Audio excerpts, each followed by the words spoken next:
The breath of Old Man Winter had enshrouded the majestic city with snow and ice. The world of opposing metal and magic had seldom seemed so enchanted. It was as if this morose and bitter corner of the world had finally achieved some semblance of peace.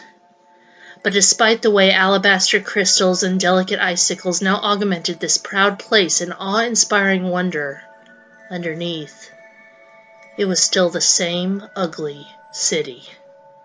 And Garrett knew that. Guinevere did not, or at least she refused to outwardly admit it.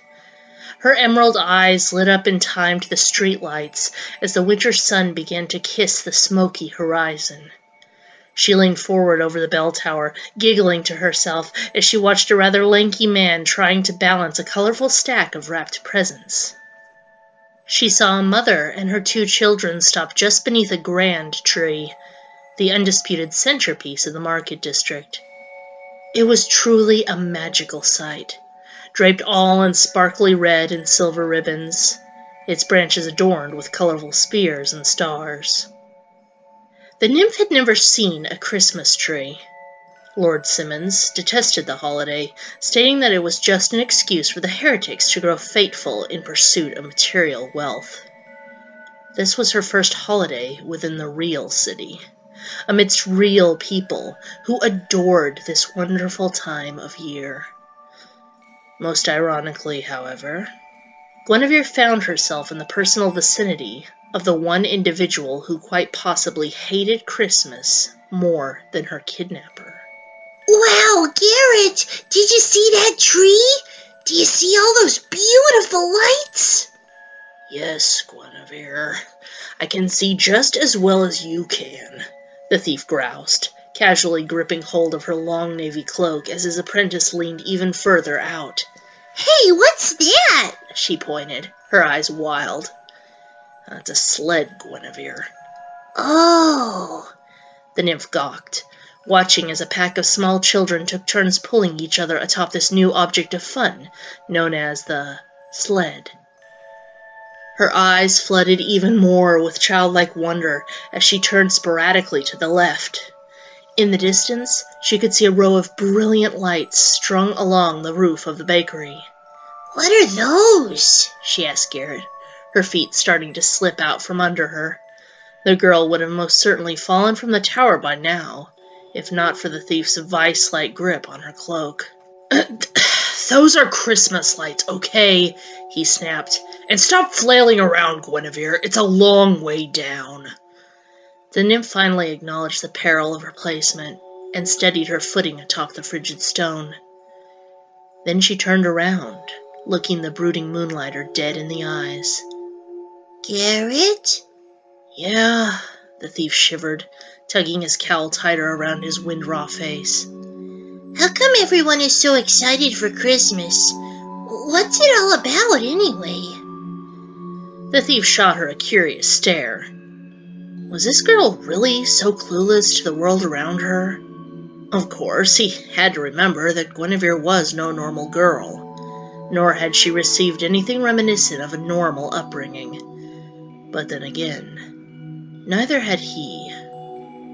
Taff if I know, Garrett scoffed. It started as some religious holiday, spread by the Hammers.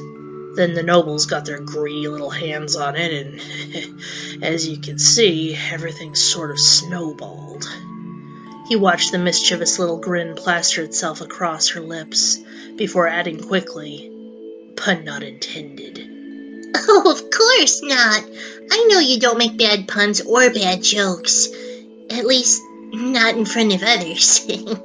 She smirked, watching as her thief's eyes whined in surprise. What are you? He tried to deny, but her jovial laughter cut him off. Guinevere was looking out over the city again. Wow! That guy is bringing a tree into his house! What a silly thing to do! Says the nymph whose father had an entire forest growing in his. Garrett couldn't help but muse at the irony, though there was a pretty good chance that Guinevere didn't even remember any of that. The thief cringed slightly as the cacophony of carolers filled the air. The scent of chimney smoke was almost overpowering this high up. The world was preparing for their precious festival of goodwill and peace, a fabricated delusion fueled only by the gold lining their pockets. Frankly, it sickened him. "Guinevere, it's getting pretty chilly. Why don't we head for home?" Garrett suggested, as the scent of smoke began to intermingle with baking ginger cookies and succulent hams. Guinevere took a hearty sniff, feeling as her heart grew merry. Then she turned and looked at him with a most unlikely expression. Worry. "Oh, Garrett! Oh, we have so much catching up to do!" She grew mildly panicked. "What do you mean?" The thief crossed his arms. The nymph motioned below her at the bustling crowds of villagers and store vendors. "It's Christmas Eve, Garrett, and we don't have presents or a tree or anything," she stammered, her eyes shimmering through the snow like dazzling green Christmas lights. The thief gave her a nonchalant stare. "So?" "So? What do you mean, so?" Guinevere gasped, stomping her foot in frustration. "It's Christmas Eve. Don't you have any plans or wishes or anything?" "I don't really do Christmas, Guinevere," Garrett explained with a grunt. The little nymph began to shiver, not because of the cold, but rather abject shock. "You don't celebrate Christmas?" Her jaw dropped open, and her shoulders sank. Even her messy bangs seemed to wilt downward over her crestfallen eyes. "That's right," the thief agreed effortlessly, with nary a twinge of bitterness or remorse. "Then how do you get presents?" "Simple. I make my rounds the night after the nobles get theirs." He smirked at her. Guinevere didn't smile back. "You mean that no one gets you a gift? Not even Basso or Sophie? No one?" "Nope." "Garrett, that's horrible!" Guinevere exclaimed. The thief shot her a bemused, slightly agitated look. "Listen, Guinevere, I get by, all right?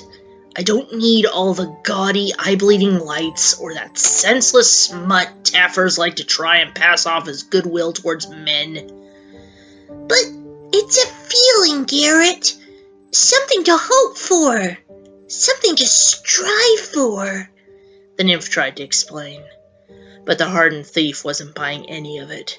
"How the hell would you know the first thing about any of this, Guinevere? This is your first bloody Christmas, after all!" he shouted at her, before thinking better of it. Guinevere cowered, her eyes glassy with tears.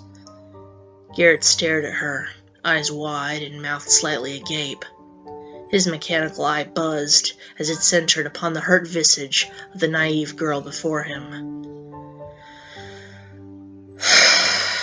"Guinevere," he released a long, heavy sigh. "If that sort of belief had any merit to it, then they wouldn't need to dedicate a single day of the year to pretending. You don't have a timestamp for things like violence or poverty, because those things are real. If something is commonplace and accepted, people don't need to dress it up and celebrate it." Guinevere's eyes met his. "But what if that's the point?" "Excuse me?" Nymph and thief faced one another, their cloaked figures two black stains against a pristine snowy backdrop. The moon was rising, full and vivid, like a heavenly pearl. In the distance, a child's voice rang out over the snowy metropolis.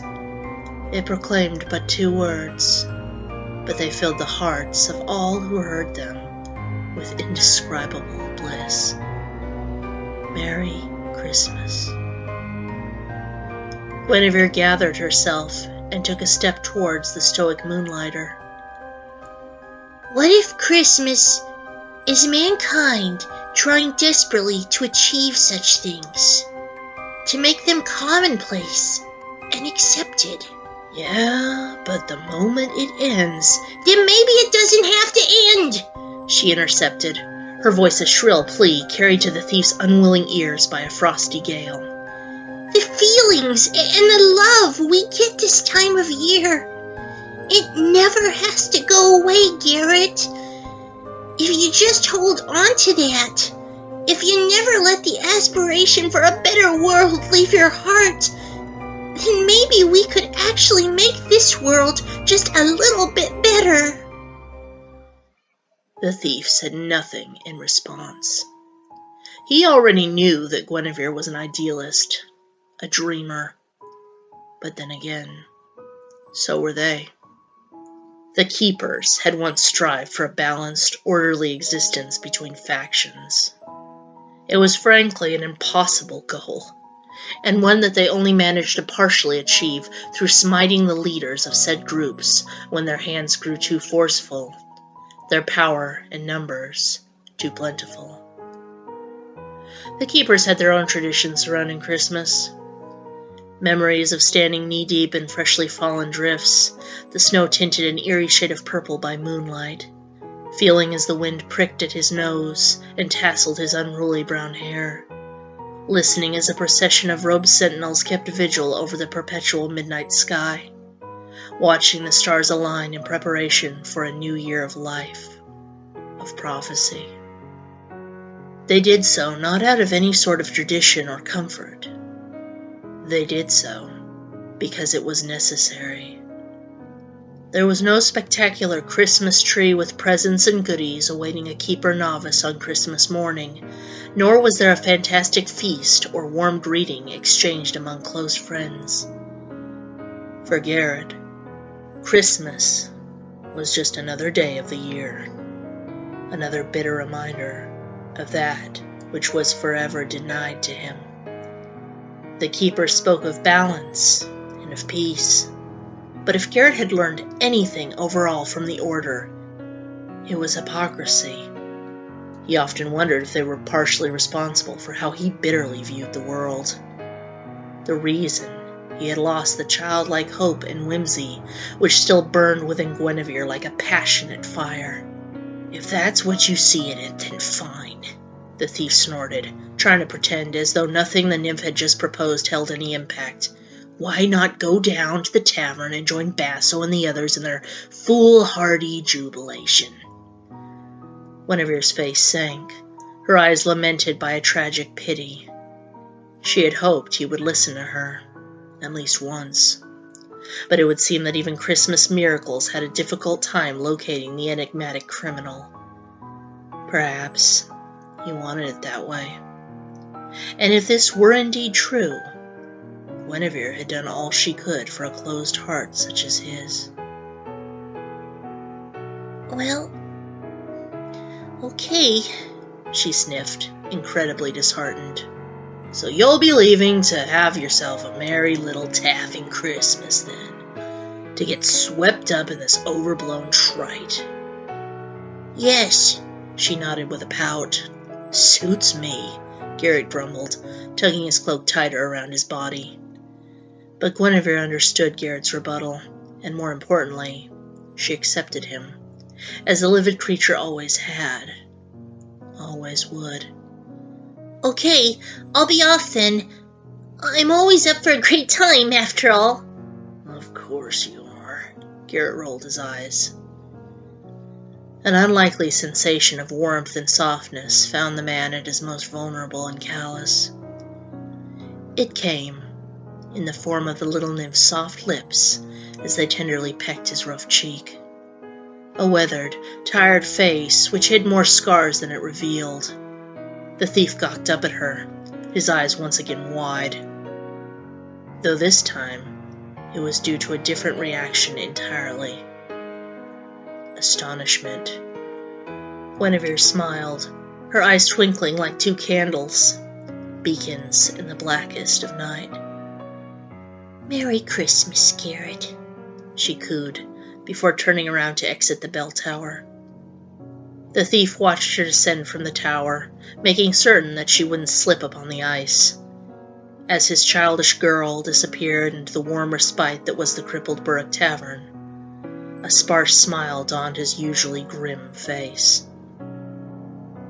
"Merry Christmas, Guinevere,"